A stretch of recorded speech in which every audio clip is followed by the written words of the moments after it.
9 की रात को फैसला किया अब हम अपना हक इस्तेमाल करेंगे। सुबह 2:30 बजे मुझे सिपह सलार का फोन आता है, हिंदुस्तान के मिसाइल जो हैं वो नूर खान एयरपोर्ट के ऊपर मिसाइलों से हमला कर दिया है। जो हमारे हथियार है उसकी दूर दूर तक उसकी हमें जरूरत नहीं पड़ी थी, ना कभी इंशाअल्लाह उम्मीद है क़यामत तक पड़ेगी। हिंदुस्तान को छठी का दूध याद दिलाया। हमने भारत को 1971 की जंग का सबक याद दिलाया। न्यूक्लियर हथियारों की जरूरत भी महसूस न हुई। वज़ीर-ए-आज़म शहबाज शरीफ का मुजफ्फराबाद में भारतीय जारहियत के मुतासिरीन में चेक तकसीम करने की तकरीब से खिताब। कहा, पाक भारत जंग किसी भी लम्हे खतरनाक रुख इख्तियार कर सकती थी। भारत ने बेबुनियाद इल्जामात लगाकर पाकिस्तान पर हमला किया।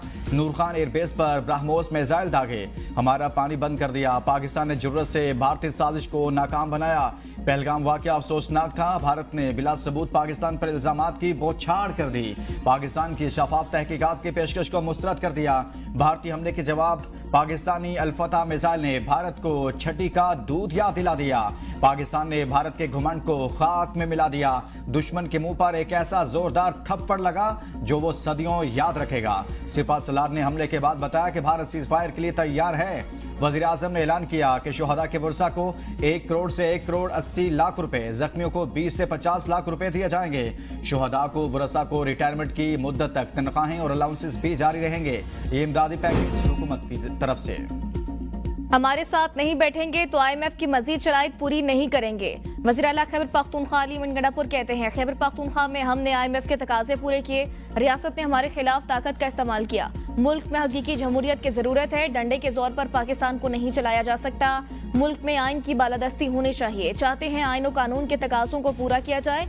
बजट पर बानी PTI को ब्रीफिंग दी। मुज़ाकरात करने हैं तो बानी PTI तैयार हैं। हमारी सिर्फ एक डिमांड है, बानी PTI को रिहा किया जाए। हमें बानी PTI की क़यादत पर फख्र है। बानी PTI ने जो बयान दिया उसको सही समझता हूँ। हम सियासी जमात हैं, अपने वर्कर्स को शहीद कराना हमारा मकसद नहीं। अफगानिस्तान और पाकिस्तान में ड्रोन हमलों से शहरी शहीद हुए। गुज़िश्ता 76 साल से माफिया का कब्जा है। ये कब्जा छुड़ाने की जंग है।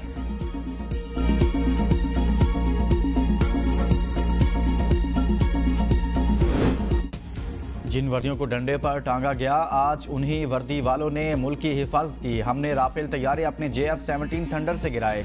नीयत अच्छी हो तो अल्लाह ताला मौजज़ा कर देता है। वज़ीर आला पंजाब मरियम नवाज का सरगोदा यूनिवर्सिटी के तलबा में लैपटॉप और स्कॉलरशिप स्कीम तकसीम करने की तकरीब से खिताब। कहा, हमने अपने से कई गुना बड़े दुश्मन को शिकस्त फाश दी। तलबा को मशवरा देते हुए कहा, हम पाकिस्तानी हैं, किसी फितने और साजिश का हिस्सा नहीं। आप कभी अपनी धरती माँ के खिलाफ कदम मत उठाना। मुल्क को ऐसे संभालना है कि इसमें कोई सियासी वायरस ना आए। जो बच्चे इनके बहकावे में आ गए आज वो जेलों में हैं। हम कलम उठाएंगे, पत्थर नहीं। लैपटॉप उठाएंगे, बंदूकें नहीं। मकार दुश्मन को ऐसा जवाब दिया है जो दोबारा जारियत की जुर्रत नहीं करेगा। वज़ीर आज़म आज़ाद कश्मीर चौधरी अनवरुल हक कहते हैं, पहलगाम फॉल्स फ्लैग ऑपरेशन के नतीजे में 3000 कश्मीरियों को लापता किया गया। मकबूजा कश्मीर में 60 से जायद घरों को बमों से उड़ा दिया गया। भारत ने प्रॉक्सीज के जरिए बलोचिस्तान में हमारे बच्चों को शहीद किया। खुशदार वाक़े के पीछे बुज़दिल दुश्मन भारत का मुकम्मल हाथ है। अगले 6 माह में हिंदुस्तान की जानिब से अमन दिखाई नहीं दे रहा। जंगबंदी अमरीकी सेक्रेटरी रूबियो की कॉल पर हुई। भारत ने रजामंदी जाहिर की थी। जंगबंदी की पेशकश पहले भारत ने की, पाकिस्तान ने बाद में आमादगी जाहिर की। नायब वज़ीर आज़म इसहाक डार की प्रेस कॉन्फ्रेंस। कहा, भारत से बातचीत के लिए कभी दुनिया की मिन्नतें नहीं की। भारत जब तैयार होगा हम भी बातचीत के लिए तैयार होंगे।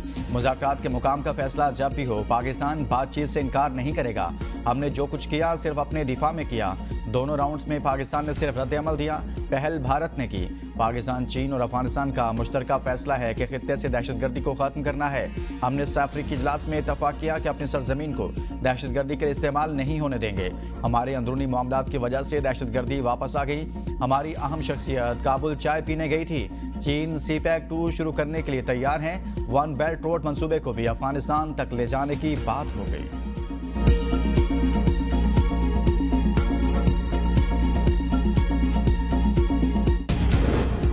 भारत ने सिंध तास मुआहदे की खिलाफ वर्जी की तो कश्मीर की आज़ादी पर 6 दरिया पाकिस्तान के होंगे। तर्जुमान पाक फौज लेफ्टिनेंट जनरल अहमद शरीफ चौधरी का अल जजीरा को इंटरव्यू। कहा, मुसल्लह अफवाज ने भारतीय फौज को ऐसा सबक सिखाया है जो वो कभी नहीं भूलेंगे। भारतीय हमले का मुकाबला करने के लिए जो अस्करी हिकमत अमली अपनाई गई वो कई दिहाइयों तक जेर मुताला रहेगी।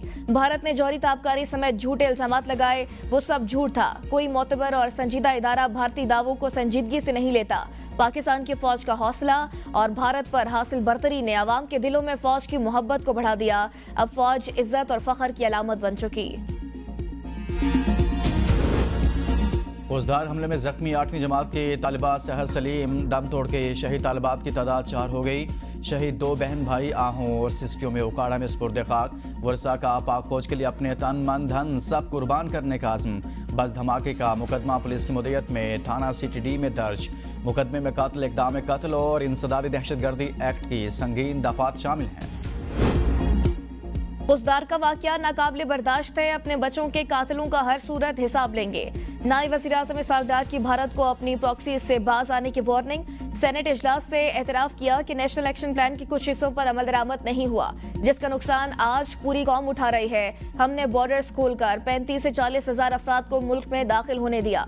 उनमें से बाज़ हमारे लिए आज फितना बने हुए हैं। इस फितने को ख़त्म करना होगा। भारत की फ़ज़ा और ज़मीन पर जो हालत हुई उससे सबक सीखना चाहिए। हमें दहशतगर्दी के मसले पर मिल बैठ कर लाएअमल मुतय्यन करना होगा। इरफान सदीकी ने कहा, बच्चियों के खून से जो इनकलाब आएगा वो भारत को बहुत तकलीफ देगा।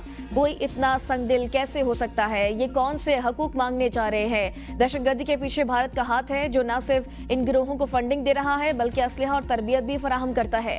भारत ऐसा दुश्मन है जिसमें दुश्मनी का भी सलीका नहीं। अब वक्त आ गया है कि दूध का दूध और पानी का पानी कर दिया जाए।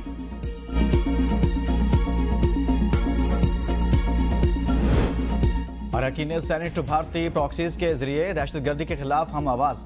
दहशतगर्दों के खिलाफ बिला इम्तियाज कार्रवाई का आज़म। सेनेटर फैसल वोडा की तरक्याती बजट कम करके दिफाई बजट में 3 गुना इजाफे की तजवीज़ और तमाम फोर्सेज की तनख्वाहें दुगनी करने की तजवीज़। हुकूमत को अपोजिशन से इख्तलाफात खत्म करने का भी मशवरा। कहा, मार्का हक में पाक अफवाज ने दुश्मन के 285 एहलकारों को हलाक किया। अनवारुल हक काकड़ ने कहा, पाक भारत कशीदगी में तकब्बुर के द्योता को शिकस्त हुई। बैरिस्टर अली जफर ने कहा, बस बहुत हो चुका, अब दहशतगर्दों के लिए कोई रियायत नहीं होनी चाहिए। पाकिस्तान न कभी झुका है न कभी झुकेगा। शायरी रहमान ने कहा, मासूम बच्चियों को निशाना बनाना गैर इंसानी फेल है। TTP और BLA को भारत की जानिब से फंडिंग हो रही है। दहशतगर्दों के खिलाफ बेरहम ऑपरेशन की जरूरत है। सेनेट इजलास में फौजदार वाक़े में शोहदा के बुलंद दर्जात के लिए दुआ। अफ्रीकी ममालिक के साथ ताल्लुकात के फ़रोग से मुतालिक करारदाद मंजूर। सैयद आसिम मुनीर को फील्ड मार्शल के बाजेस लगाने की खुसूसी तकरीब आज शाम 8 बजे ऐवान सदर में होगी। तकरीब में वज़ीर आज़म शहबाज शरीफ, वफाकी वज़रा समेत सिविल और अस्करी शख्सियात शिरकत करेंगी।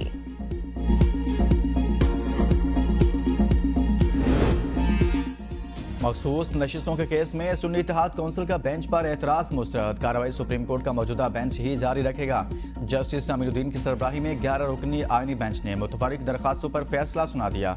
सुन्नी इत्तेहाद कौंसिल के एतराज़ात की बराह रास्त नशरियात और 26वीं यानी तरमीम की दरखास्तें पहले सुनने के अलावा दीगर मुतफरिक दरखास्तें भी मुस्तरद। अदालत ने मखसूस नशिस्तें PTI को देने के खिलाफ नजरसानी केस की समाअत 26 मई तक मुलतवी कर दी।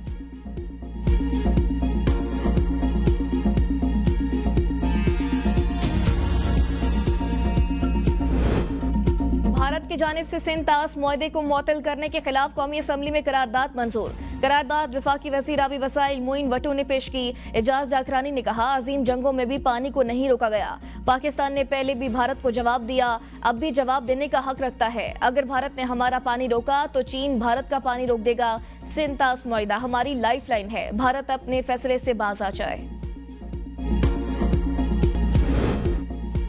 भारतीय जारियत में घरों को पहुंचने वाले नुकसान का अजाला किया जाएगा। वज़ीर अमूर कश्मीर अमीर मुकाम का मुजफ्फराबाद में चेक तकसीम करने की तकरीब से खिताब। कहा, अफवाज पाकिस्तान ने भारतीय जारियत का मुंह तोड़ जवाब दिया। आजाद कश्मीर के लोग पाक फौज के साथ सीसा पिलाई हुई दीवार की तरह खड़े रहे। पूरी कौम ने मुत्तहिद होकर मकार दुश्मन का मुकाबला किया। फील्ड मार्शल आसिम मुनीर ने जिस तरह लीड किया वो तारीख का हिस्सा है। दुश्मन के साथ ताकत जरूर थी लेकिन हमारी तरह जज्बा नहीं था। किसी के ख्वाब में भी नहीं था कि पाकिस्तान में ऐसा मौशी इस्तेहकाम आएगा।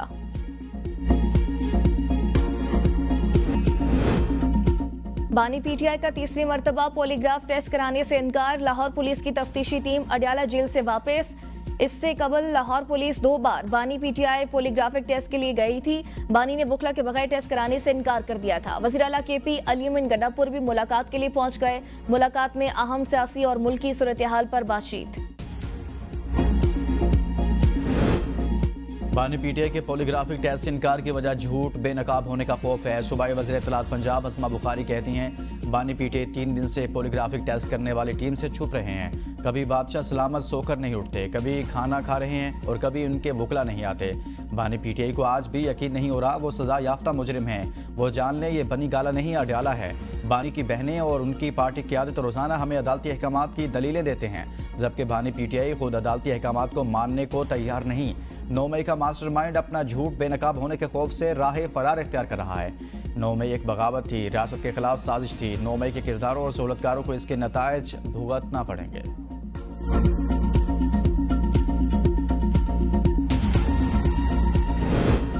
पाक भारत कशीदगी के दौरान खामोशी पर नवाज शरीफ का पॉलीग्राफिक टेस्ट होना चाहिए। मुशर इत्तलात खैबर पख्तूनख्वा बैरिस्टर सैफ कहते हैं पॉलीग्राफिक टेस्ट उन तमाम चाहिए जिनकी बैरून मुल्क जायदादें हैं। बानी पीटीआई के खिलाफ जाली मुकदमात बनाने वालों का भी पॉलीग्राफिक टेस्ट होने चाहिए। पॉलीग्राफिक टेस्ट के जरिए जाली मुकदमात का सारा कच्चा छटा खुल जाएगा। मरीम नवाज समेत पूरे शरीफ खानदान का पॉलीग्राफिक टेस्ट होना चाहिए।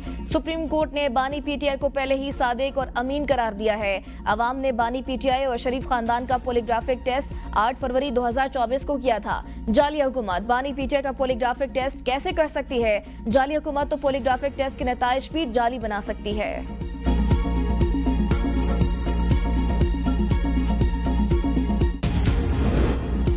कौमी असम्बली के इजलास में साबिक वज़ीर-ए-आज़म राजा परवेज अशरफ की रावलपिंडी से चकवाल ट्रेन चलाने की तजवीज़। कहा एक ट्रैक था जिसे ख़त्म कर दिया गया। वज़ीर रेलवे हनीफ अब्बासी ने कहा जैसे आप कहेंगे वैसे हो जाएगा। ये तारीखी काम है, इसको जल्द करके दिखाएंगे। रेलवे की 1 इंच जगह भी किसी के पास नहीं रहने देंगे। इस्लामाबाद और डेरा गाजी खान के बजरिया मोटरवे बराह रास्त मुंसलिक न होने से मुतल्लिक तवज्जो दिलाओ नोटिस पेश।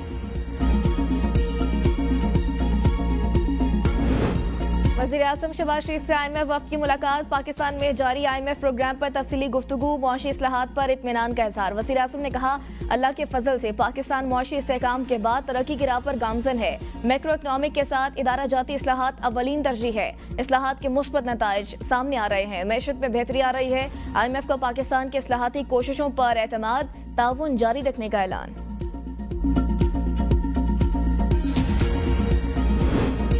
हुकूमत और IMF के दरमियान नए माली साल के बजट पर मुशावरत। हतमी मरहले में दाखिल। IMF का सरकारी इदारों की निजकारी तेज करने पर जोर। हुकूमत ने निजकारी का प्लान शेयर कर दिया। आइस्को, फेस्को और गैपको की निजकारी रवा साल दिसंबर तक मुकम्मल करने का हदफ।